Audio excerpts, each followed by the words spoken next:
From items that completely broke the game to things that were basically hacks. There were a lot of things almost added to Minecraft that could have changed everything, and we're counting down 20 of them, starting with one of the coolest items, the Bottle of Entity. With the extremely complex mob system in Minecraft today, players have created insane mods that allow you to turn into other creatures in the game, but Mojang actually proposed an idea to do that in vanilla back in the alpha and survival tests. The items were called Bottles of Entity. They were extremely rare items that let you transform into a mob when splashed or consumed. It completely depended on the type you crafted, but you could turn into different mobs. Of course, in the older days of Minecraft, you had a limited selection, but turning into mobs was such an amazing and unique concept. This was even added later on in one of the April Fool's updates. And the most insane part about this was the fact you could turn other players into mobs. I mean, just look at me. And it didn't just stop there. For every potion in the game, there is a variant of it called the Splash Potion. In some cases, transformation into an entity will lead to some cool effects. For example, transforming into a chicken will allow you to glide slowly to the ground like feather falling. The chicken will, however, take fall damage upon landing, killing it and transforming the player back to themselves, which is extremely cool considering that this is basically an extra life. Plus, you could pick which mob you transformed into by crafting it. Transforming into an Enderman would give the player the ability to be teleported randomly when a projectile is aimed at it, or when they're being looked at by other players. Transforming into any mob capable of flight, for example a bat, will allow the player to fly in survival mode as if they were uncreated. But Mojang had made it so that it could not be undone normally. After all, Minecraft is all about the ability to craft. So how exactly could it be undone? We have Dragon's Breath in a bottle and even water in a bottle. Mojang proposed an idea to add an item called Bottle of Void. Just like you could walk up the water and bottle it, you could do the same thing with the Void. And this item is a special bottle to transform back to the original player. Right-clicking with it on a transformed player will remove the transformation and convert the bottle into a bottle of the entity. You could pretty much just steal someone else's transformation, which would have been a really cool addition, although this next one is a bit questionable. Imagine pulling up to an SMP with a baguette and just smacking someone with it. You would make the French proud. But what makes this even funnier is that the weapon was basically useless. You'd be better off with a stone sword. This is because its stats are identical to a wooden sword, though La Baguette cannot be used to fuel furnaces. While this addition is really funny, it's not exactly practical. The monster spawner has been in the game since update 0.9.0, and while you can't obtain one in survival, there was an item almost added to Minecraft that would have made this possible. In recent updates, Mojang added chests into boats, creating an entity that could hold items. We already had the chest in the minecart, which is why Mojang likely rejected the idea to put mob spawners in the minecarts. While I do think chests are extremely useful in mineshafts, I think having a mob spawner would be a lot cooler. You could bring it up to the surface and use it for really whatever you want. I can guarantee that Minecraft farms would be millions of times more efficient if this were actually in the game. And it doesn't stop there. We missed out on some of the coolest things that could have been added to Minecraft. We've had plenty of mods added to the game that expanded on Minecraft's technical side, but Mojang was already 2 steps ahead. I'm not really sure why they ended up scrapping the idea, but Cogs and Gears were in Minecraft at one point during Minecraft Alpha. Gears briefly appeared in Minecraft playtest, but they've been absent from the game since then. Mojang's intentions with Minecraft were to try and keep the game fairly simple, which is totally understandable. But I firmly believe Mojang should bring Gears back to a Minecraft update. An update centered around the addition of machines and the ability to craft things that players can build with the help of refined metal would work wonders for the technical side of Minecraft. A lot of people like to argue that Minecraft is good because of its simplicity, but one of Minecraft's key features is redstone, one of the most complex things ever to be added to the game. Honestly, I'm kind of sad we didn't get a machine update, because these next few items could have changed the game forever. Between Pocket Edition version 0.1 Alpha and Pocket Edition 0.2 Alpha, there was an unused item texture resembling a handheld camera, right next to the texture for the actual camera entity. I think it would have been a cool replacement for the ability to screenshot in game, or even better, to add this as an addition to Minecraft screenshots. This way you could get little Steve selfies, and it would have been really cool.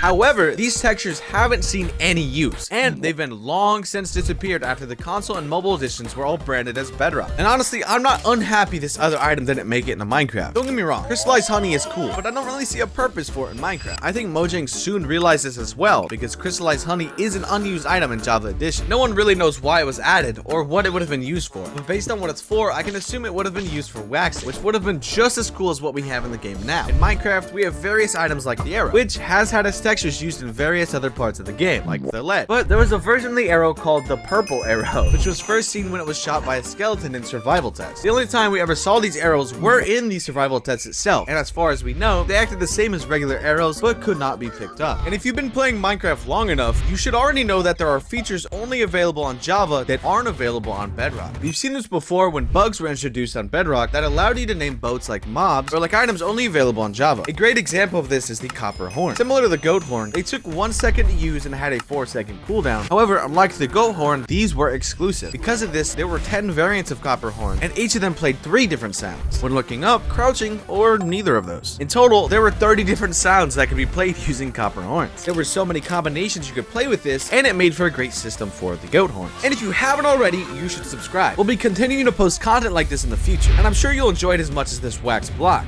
Okay, maybe it's not that amazing. This texture was removed in 19W42A, as it was never actually intended to be used. Why did Mojang add this to the game to remove it? No one knows. Minecraft's proposals and attempts at various vanity items in the game has often produced some pretty cool looking results. Of course, not everyone liked all the additions to Minecraft, like the Phantom. However, the addition of the axolotl was a hit. Before the aquatic update, there weren't very many water mobs. This was even more apparent in caves, where the only real way to see water mobs was if you found a squid, or fish if you were lucky enough. But one of the greatest mobs ever added to Minecraft is definitely the axolotl. I mean, just look at the little guy. They swim, eat fish, and yeah, that's it really. And this green variant of the axolotl was very close to being added to the game. Apparently, the blue axolotl is the rarest axolotl variant, but the green one could have been even more exotic. But dirt definitely isn't exotic. It's one of the most common blocks in the game. In fact, there's an average of 1,850 dirt per chunk. But there is a dirt variant that was never added to the game, making it the rarest variant of dirt. Like there are already other variants of slabs in the game, dirt slabs were added in survival test 0.26 in an attempt to make nicer hills, but they instead made hill generation mess up. Notch just decided to remove them instead of trying to fix them. But did you know that Minecraft used to be similar to an MMO? The game is centered around the ability to craft, mine, and build. However, in an early in-dev version, the player could open the inventory screen and view their name and 3 stats: attack, defense, and speed. When they were in the game, they didn't even serve a purpose and existed only briefly. When asked, Notch stated that he could not remember exactly why they were implemented and subsequently removed. In 12W50A, a texture named skis.png was added to the game. It was released close to Christmas of 2012, meaning this texture was likely decided upon due to the time of this update's release. The texture was never actually intended to be used, which sucks because it would have been really funny to hit some sick tricks mid-air while skiing in Minecraft. Although we already have various different traveling methods in Minecraft, adding some one-off unique methods would be cool. And you may have already seen the moon, which is a joke dimension that can be accessed by flying up to y = 700 in the overworld in one of the April Fool's updates. The moon has a weak gravitational pull, so weak in fact that at certain heights the player will be pulled back to Earth. The player's oxygen also decreases on the moon, though much slower than in water. Cheese, which makes up almost the entirety of the moon, restores both hunger and oxygen, allowing the player to survive here. In InfDev, an image called fluff.png was added to the file. It was used for clouds, but was later removed during the beginning of alpha. This texture was a bit more complex than the one we have now, but it wasn't complex enough to feel non-Minecraft. So I'm not entirely sure why it was removed from Minecraft to begin with, but I am completely sure that you should subscribe. We put a lot of work into these videos, and we want you to enjoy them. So if you already have, make sure you also click this video on screen now. Can't wait to see you there. Bye!